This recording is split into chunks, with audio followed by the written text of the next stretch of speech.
It's the In Wheel Time Car Show, celebrating 10 years of award-winning car talk. We are your weekly go-to all things automotive place. Coming up this segment, we'll have the car clinic. We'll talk with, we're going to hopefully talk to Rodney Rodriguez. We're working on that right now. I just called him, and I was not able to get him to answer the phone. And if he's listening, get your butt on Zoom. Is he there now? Okay. Well, at any rate, so we've got that and more, along with this week's automotive news headlines. And boy, I've got a bunch of them for you, so we want you to stay with us for this segment of the In Wheel Time Car Show. It's a 3-hour show. We start at 8 o'clock Central Time, and we go all the way till 11 a.m. And we hope that if you're listening on a podcast, that you'll check us out on our live show every Saturday morning between 8 and 11 a.m. By the way, one of the stories that I ran across, Acura is going to revive the Integra. It does offer some hope that its coming compact will offer more than just a budget alternative for its entry-level car. Acura used an event at the Monterey Car Week on Thursday, that focused on the final model year of the NSX supercar, goodbye and good riddance. It also announced the return of the Integra, which was one of its original models when the brand was launched in 1986. I didn't realize that. The NSX. I'm sorry? What did you guys say? I said the NSX. Wasn't that back in the day like a supercar? Or Well, yeah. A little low slung. Yeah. Yeah, a little two-seat sport coupe that, it's going to kill the Corvette. No, it's not. Fastest production of that make none or of whatever. that. None of that. It had no headroom. I remember that I got a chance to drive one out of the press fleet. Somehow Acura put one in the press fleet, got to drive it. I couldn't fit. Huh. My head hit the roof. Now, I mean, You had to kind of lay down in it, didn't you? you had to scrunch down in it. Apparently, they made it for the Japanese, which are usually much shorter than we are. Oh. And they didn't think that there would be somebody 6'1" that would want to drive their car. Yeah. Well, that didn't work out too well. It's not something that I could buy. You imagine buying a brand new car and your head hits the roof. Yeah. Well, Okay. that's why you test drive it. I guess. Automobili Lamborghini says it will sell 112 copies of a resurrected Countach. Remember the Countach? Yes. Yeah. Or as some people used to say, the Countach. Who said that? I don't remember. This time with a hybrid V12 powertrain that makes 825 horsepower. Nice. And will accelerate from 0 to 60 in 2.8 seconds. Price tag, chump change to you, Jeff Zekin, $2.6 million. I was going to say about 1.7. The 2022 Lamborghini Countach LPI 800-4 pays homage to its famous predecessors built between 74 and 1990. Remember when that thing came out? Sharply angled wedge shape, sculpted rear, and unusual doors? Posters on Yeah, the I was going to say, they sold 10 times as many posters as they sold cars. Yep. That, and who's that actress girl? The Farrah Fawcett. That's Farrah right. Fawcett and your Countach. That's right. Modern version will be displayed at the Quail as part of Monterey Car Week. Or Farrah Fawcett's Countach. Yeah. Farrah Fawcett, anything. Do you remember that bathing suit poster of Farrah Fawcett? I don't know what you're talking about. Yes, you do, too. It had some nipplage in it. Oh, no. Anyway, according to data gathered by Experian, 214,111 new EVs were registered nationwide through June, up from 98,351 in the first half of 2020. EVs represented about 1.5% of all new vehicle registrations in the U.S. at the same time last year. Now it's 2.5%. So I have an article that I wrote that's going to appear in the September version of Bay Area Houston Magazine about EVs. No. And my take on EVs. Oh, boy. And it is my take on EVs, but I actually used the Ford Mustang Mach-E. Mach-E as an example. You had one of those. I had one. Mm-hmm. And so I used as an example, and I used the actual information from the Ford website regarding its mileage, if you will, its range, as they say. And they say that it will go with the larger battery up to 300 miles. Okay. Well, we kind of delve into all of that sort of thing in the article. In the article about range anxiety and charging and all of the things that go along with owning an EV, and a complete reset of everything you have ever known about an automobile. Now you have to change everything to have an EV. And to understand it. You have to understand it, now, what you're buying. And I have a feeling that a lot of people that are buying EVs don't understand that you can't go to the 7-Eleven down in the corner and fill her up. Yeah. And there is work to be done. If you're going to push the envelope and do the 300 miles or try to do the 300 miles, then when you get there, where are you going to charge it? How are you getting back? What are you going to do when How are you you get getting there? back? And what are you going to do when you're sitting there for 45 minutes trying to get an 80% charge back in the car? I go through all of this in the article. So did you pick this vehicle, or did they ask you to do this? No, I picked the vehicle. I had to pick a vehicle as an example of, what the factories are turning out right now. And I figured, okay, well, 300 miles seems to be the average. Now, granted, Tesla claims that there are some new of their vehicles that maybe perhaps can go 400 miles, but 300, 400, whatever. Are you going to use it to take road trips? Mars, how's your experience been with EVs? Well, that's what I was going to say. That's what I discovered, that you actually have to change your lifestyle to fit that vehicle. Because I was going to drive one over here. It's 120 miles. And so there was that BMW thing? No. This was a different one, but there was enough charge in it. It would do 200 miles, so I could get here. But I was only going to be here 5-6 hours, and it's not enough. I could have got enough charge to get back home on 110 out of the house. No, you couldn't. But according to the calculations from the OEM, no, it wasn't going to happen. No, it takes 2 days at 110 volts to get 80% charge. That's right. If you start with nothing. Yep. And they figured the way they calculated, they said a good rule of thumb, and this was in the kit, for every hour you have it on charge on 110, you should get about 4 miles. So I needed to go 100 miles to get home. That's 25 hours, and I like being over here, guys, but not that much. Yeah. Well, this particular vehicle, if you get on a fast charger like you would have installed in your house, 240-volt charger, you can figure for every. I don't want to lie. I'll look it up here in a minute. But you can lie. We're used to it. We'll vouch for it. Yeah, but for every hour of charge, you get 30 miles, I think it was. Mm-hmm. So it would take 10 hours to get a full charge to go 300 miles. So exactly. You do the math. Now that's with a 240-volt charger. Right. Kind of like what you would get out of your dryer, your electric dryer. Kind of like that. Yeah, and I've seen one that actually has an adapter now that you can get, so you could plug it into your dryer if you're traveling on a temporary basis or something like that. But it just with this mandates that are coming down, that we're all going to do this in 20 or 30 years.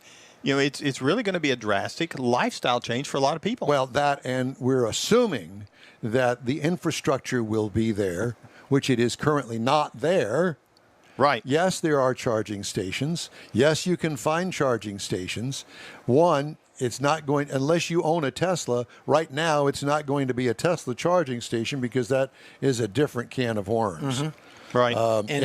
When we talked to Buzz Smith, Mr. EV up in Dallas, who is the big proponent of EVs, he was talking about this road trip that he took from Dallas to Austin to San Antonio to Houston back to Dallas. Right. Well, he had to plan all of his stops and had to work enough time to be able to sit with the car or sleep overnight to get a full charge. And Isn't it even amazing? then, he had to work at it. I don't want to have to work at So it. the first thing you do on vacation is plan where you're going to fuel up. Well, and instead that's of what I'm saying. We're going to Disney World and we're going to have this ride. No, we got to figure out what gas station we're going to go to so we can get there. Yeah. Charging and, station. and it's just a different way of looking at things, and that's that different lifestyle that we're talking about. We're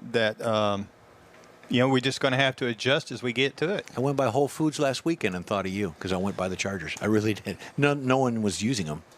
Well, there was nothing plugged in. And the problem with part of that is, so you want to go to a commercial charger.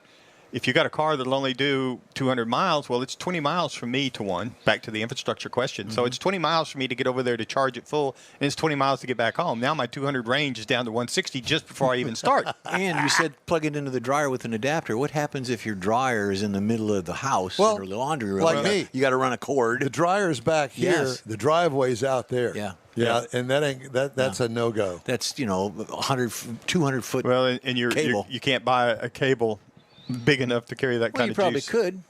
Yeah. You're pointing at something. Yeah, he's here. Yeah. Is he? Yes. Well, let's just jump over here and say hello to Mr. Sleepyhead. Here's Mr. Radio Guy. Look at him. He's looking down like he can't hear us. Can you hear us? Are you just ignoring us? He's ignoring us. He's not hearing us. Okay. The screen's Let's get froze. back. There he is. What? We lost. He's hung up. He's froze. Oh my God, is he hung up? Well, I'll let you guys figure all that stuff out. But at any rate, we're going to try to talk to Rodney. At any rate, so back to the EV stuff. It has been a true, just this article that I wrote, and I didn't go real deep into it. It's only a 400-word article. But I thought, I think that for some people that buy an EV, I think that they're in for a rude awakening when it comes to, oh my gosh, I don't think that we can go to Aunt Mary's house on a single charge. We're going to have to plan a stop along the way and wait at the 7-Eleven or wherever the charging station is for 45 minutes. Now, I understand that Tesla has games on their infotainment screen that will allow you to play games while you're waiting for the charge. But doesn't that take energy to do that? Well, power? Probably not much. And But see this. If you look at it, this is a big business thing, because if you go to Buc-ee's, if Buc-ee does it right, you can go to Buc-ee's and sit there for 45 minutes, and the family goes in and buys everything. Let me tell you something. Of all the places, now that would be the stop to make, because you wouldn't have to sit in the car. That's you right. go inside and shop, and you could buy yourself hundreds of pounds of beaver nuggets. Oh, exactly. Or have a Buc-ee lounge. Have a Buc-ee beaver lounge. A beaver lounge. Beaver lounge. See what inside. you can ask Rodney what he thinks about a beaver Let's lounge. ask Rodney. Are we going to try Rodney Here's again? Rodney right Yeah, there. there's Rodney. Hey, Rodney. Rodney, wake up. I got you guys. I don't know what happened. I don't know either. Yeah. You were in Well, the beaver lounge. It's probably something to do with that connection that you have up there in Round Rock, Texas. Uh-huh. Well, I pay a good solid $2 a month for this internet connection. By golly, you should call and complain for that kind of money.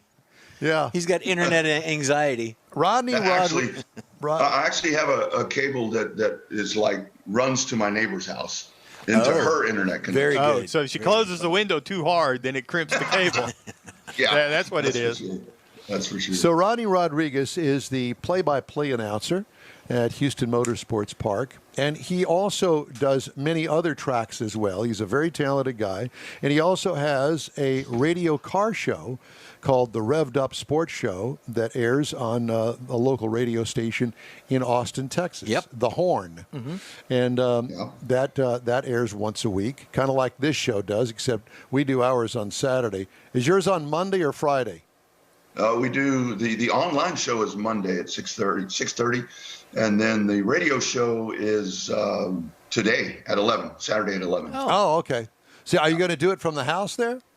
No, I'll head to the station a little bit. Okay. So I want to talk to you about circle track racing in Texas.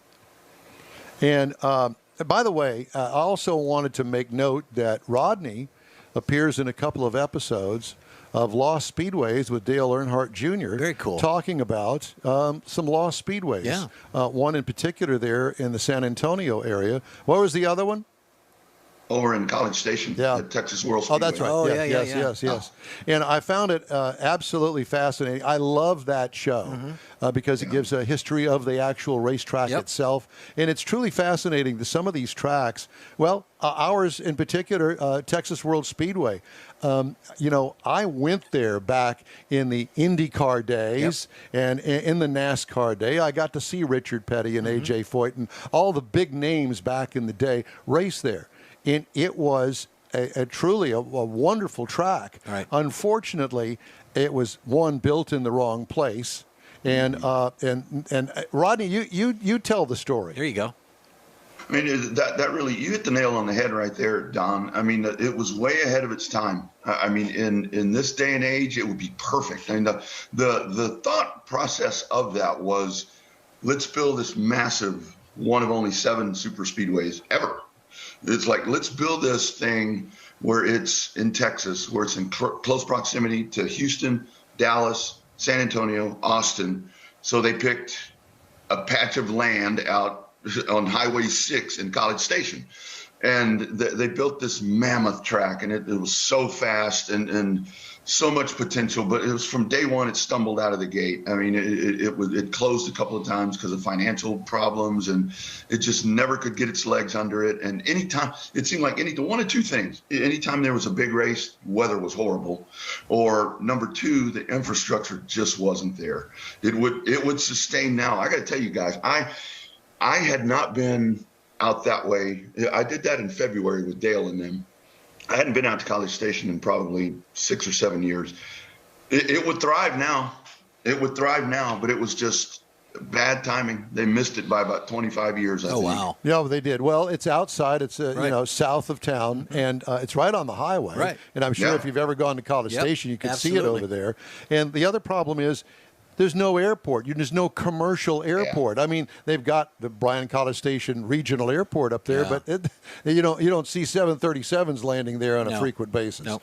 And so that was another major problem. Plus, you got 18-wheeler haulers coming from all over the United States.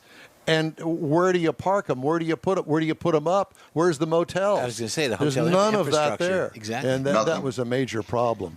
Well, it was a great piece, and you did a great job. The other thing that I thought was interesting was the San Antonio racetrack, because it's really more typical of the tracks that I grew up at, like at Myers Speedway, Houston Motorsports Park, those kinds of tracks. Tell us a little bit about that, Rodney. The San Antonio track, honestly, and there's a lot that is left out of that. That is a lot of it is the meat of the San Antonio Speedway era. The meat of the sandwich they weren't able to get to, but the San Antonio track really dictates the plight of a Texas short track. It's 33 people investing money that go in and build a racetrack, because they didn't like the situation at the other racetrack there in San Antonio. They get it up and running. They get it off the ground.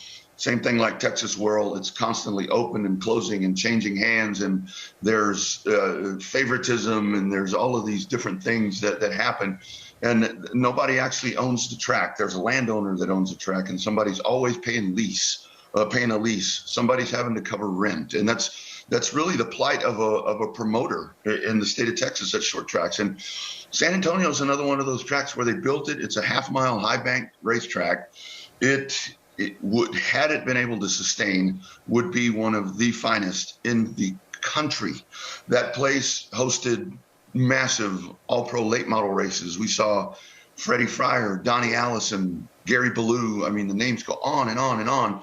And it just never got its legs under it, and there it sits in southern Bexar County going to ruins, and it sucks. That one is still intact, completely intact. That one a little more painful than Texas World. At least we know the plight of Texas World. San Antonio, it's like it's just there. So is it kind of like Mobile, where it is possible to bring it back to life? Well, the biggest problem, it is in that situation. But what's happened with San Antonio is that it's so far behind when it comes to code, whether it be, utility codes, toilets would need to be brand new, concession areas, all of that would need to be Upgraded, repurposed or redone. Or I know what we did, because there was an effort to try to bring it back in 2012. Didn't use any of that. You did food trucks, you did Porta Johns and all of that stuff, and that worked for a little bit. But then came down to the other problem that we see with Texas asphalt racing is, man, the first race, a great turnout. We had to turn people away. There were so many people there, but second, third, fourth, fifth race, where'd they go? What happened? Yeah. Wow. And so, well, let's bring it up to date and talk about, a race that we've got coming up here in about 3 weeks up at Houston Motorsports Park. Mm-hmm. It's the September 4th race, and I understand that it's going to be a big truck race, correct? That's actually the following week, September the 11th. Oh, okay. September the 11th. Sorry. Yeah. So are they going to be back-to-back, the 4th and the 11th? Yeah. Be back-to-back. So that's a weird thing about Gina, the way she's had to schedule out there. It's like you don't race for 2 months and then, boom, you're going back-to-back. Yeah, back-to-back. Wow. Interesting. Yeah. So do you know about the entries that she's got for the truck race on the 11th? I don't know exactly who's coming in for that, but I envision it to be a very stacked race. I know last year I think there were 24 for that $10,000 to win Texas Truck Challenge. This second annual one is going to be it'd be a little more enticing, because you'll have $10,000 to win, $5,000 for second, $2,500 for third. Where last year the purse drop off was pretty massive from first to second. And I've talked to a lot of folks around the country that race these things in the Southeast, Florida, that are planning to come to Houston for this. So this is going to be a big one. You know what? This will be the biggest one that Gina's had, since she took this over. Mike's got the in-wheel time pickup truck. He could probably enter. And bring it on. Yeah. Yeah. You just have to survive. You just have to survive. I want to ask you something. I want to back up one thing. When you did this with Dale Earnhardt Jr., did you reach out to him, or did he reach out to you? They called me. Okay. It was actually they talked to David Starr, longtime racer. Oh, yeah. He's the Dallas still area. campaigned on Xfinity Series, and because David was a part of it also. And they were looking for a narrator or historian or whatever. And Dave's like, "I'll call this guy." So yeah, they called, and I said, "Why the hell not?" There you go. Well, that was a pretty surreal day going to Texas World for me. I'll bet it was. Yeah, no doubt. So what do you look forward to for the rest of the season with Texas short track racing? Well, I think the main thing now that I say this very loosely. Now that I think we're moving forward out of the pandemic, just as I think that, maybe I need to think otherwise. I think what needs to happen is, again, the whole, I think, concept of this conversation this morning is getting our feet underneath us. We need to get support from race car drivers. I know it's hard for Texas asphalt racing because there's not a lot of races that are run every year. So it's tough to make the investment to build one of these things. They're not cheap. I mean, even the entry-level class, even the eco stocks, cost a little money to do this. But hopefully a good surge moving forward into 2022 to where Gina's able to really go to the track operator there at HMP and try to obtain 6 to 8 dates or whatever it may be to get more of a full schedule. And that's just been the struggle for Gina. I mean, my heart breaks for her. And Don, you know this as well as anybody else. It's like, what's that country song? 1 step forward and 2 steps back. Yeah. Every time she gets a little run of momentum, something happens and she's having to backpedal. I was disappointed with the crowd count the last time out. But again, we'd had challenges there. I just 2 good back-to-back races, I think, for her is going to go a long way for 2022. Well, I have to tell you, the last time I saw you a little over a month ago over in Mobile, I was thoroughly impressed with that racetrack. That half mile, I've told people since I got back that 8th mile, added 8th mile from a 3/8 mile to a half mile, man, it makes a world of difference. I mean, those straightaway speeds are huge going into, turns 1 and 3. Yeah, it's unbelievable, a place like that, and that's San Antonio. San Antonio's a half mile, but with a wall all the way around it. But it really does. I mean, it's a different kind of racing. That racetrack right there is just built for speed, and that's. I really wish that we could get to a point here in Texas, just like Don, you saw it there at Alabama. I mean, those folks are rabid race fans. Oh, I mean, yeah.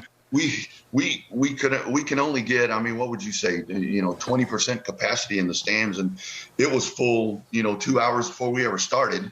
And you had folks that would come in and pay for a pit pass to go stand in the infield and only see half the racetrack. And that's really what short track racing is all about. That's what dirt track racing is like in Texas. Yeah, and I have to tell you that to see those people still there at midnight until the last checkered flag flew, wow, it was unbelievable to me. But they are rabid race fans down there.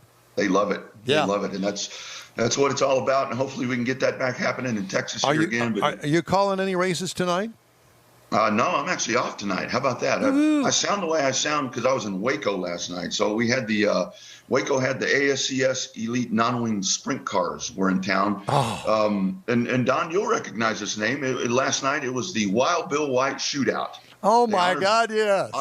Honored Bill White last night. And Paul White actually won the sprint car race. Wow. So it was fitting. Next time you go to that, let me know. I want to tag along with you. I love me some sprint cars. Absolutely. Man, now that's another place. 50 years they've been racing over there in the heart of Texas in Waco. And those races start at 8:30. They open the gates at 6. And by 6:30, the place is half full. Yeah. Well, and now that's a dirt track, right? That's a dirt track. That's a quarter-mile dirt track, high banked, and man, now that place is fun to watch. Okay, well, you're going to have to put up with me when I show up there, and I'm going to. Oh, man. Is it only on Friday nights? It's a Friday night track. Isn't that crazy? Some of the special events they'll run on Saturday, but they run Friday nights and it's full, and the pits are full. Each class last night had a minimum of 15 cars. It's unbelievable. All right. Well, I'm going to take a day off, and I'm going to come up there, and I'm going to be involved with you. Bring it on, man. We'll make a date out of it. Hey, but what's a beaver lounge? Well, Buc-ee's. Oh, yeah. Yeah, Buc-ee's. So we were talking about EV stations, to charge your electric vehicle. And we're thinking that, Buc-ee's really ought to consider the Beaver Lounge. So when you're having your EV charged up, you could go into the Beaver Lounge. I thought it was a place maybe over on one of the rougher side of town. No. We thought about that too, but we were trying to keep it nice and clean. I got a real. Leave it to me. I'll take you to the dark side. I know you will. We love you, brother. Thanks so much. It's great to talk to you, and we'll see you here in a couple of weeks. You bet. Sorry about the glitch at the beginning, guys. I missed no an email worries. or something. You're good. Good deal. It's all good. Rodney Rodriguez, our guest. We're going to take a quick break here on the Wheel Time Car Show, and we will be back after these quick messages. We all know about aftermarket and online parts stores, and each one has something to offer, but they don't offer original factory parts. That's where Bayway comes in. For original factory parts, visit the Bayway stores first. Give them a call or stop by. Bayway Chrysler Dodge Jeep Ram, Bayway Chevy, and Bayway Lincoln carry a complete line of parts for the do-it-yourselfer. Keeping your newer classic original means a lot, and you can count on these fully stocked parts departments to help keep it that way. Bayway Chrysler Dodge Jeep Ram, Bayway Chevy, and Bayway Lincoln, keeping it original. Tailpipes and Tacos, Houston's premier monthly car cruise-in returns Saturday, August 21st at 2 Loopy Tortilla Mexican restaurants in Katy and inside the Loop on the Southwest Freeway near Kirby. Tailpipes and Tacos is free and everyone is invited. You'll see collector cars, hot rods, customs, magnificent originals, and resto mods at 2 locations. Cars from all over Southeast Texas cruise in and show off in a friends and family event at the Loopy Tortilla Mexican restaurant on the Grand Parkway at Kingsland Boulevard just south of I-10 in Katy, and inside the Loop on the Southwest Freeway near Kirby. Drag racer, car enthusiast, and Loopy founder Stan Holt brings you Houston's hottest cruise-in. Tailpipes and Tacos at Loopy's inside the Loop on the Southwest Freeway in Kirby, and in Katy on the Grand Parkway just south of I-10, where you'll see the Wheel Time Car Show. Get your ride ready and we'll see you at the Tailpipes and Tacos Saturday morning cruise-in at Loopy's in Katy and Kirby, August 21st, 8 to 11 a.m., weather permitting. Gulf Coast Auto Shield has moved to a more convenient location. Now you can visit John Gray and his staff of dedicated professionals at their new shop on the South Sam Houston Parkway between Belford and Airport in Southwest Houston. Gulf Coast Auto Shield is the best at paint correction and ceramic coatings. Clear bras and custom wraps are specialties that only Gulf Coast Auto Shield installs with award-winning accuracy, and all their services come with a warranty. Lamborghini, Aston Martin, Porsche, and Ferrari owners depend on Gulf Coast Auto Shield for their specialty services, and you should too.